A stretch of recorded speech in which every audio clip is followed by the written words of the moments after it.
प्राकृतिक रूपमा अति नै सुन्दर मेरो देश नेपाल र नेपालको राजधानी काठमाडौँ। काठमाडौँको एउटा कुना यो फर्पिङ भन्ने ठाउँबाट म यो सानो भिडियो खिचिरहेको छु। यो फर्पिङको पनि एउटा नेपालको पहिलो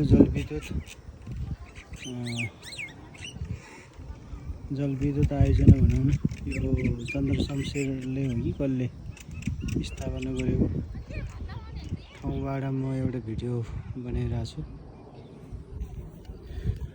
अति नै सुन्दर छन्, भौगोलिक बनावटदेखि लिएर हरेक कुरोमा उत्कृष्ट छन् हाम्रो नेपाल काठमाडौँ। तर यो खत्तम शासकहरूले गरेर अझै पनि यो राम्रो भएको छैन।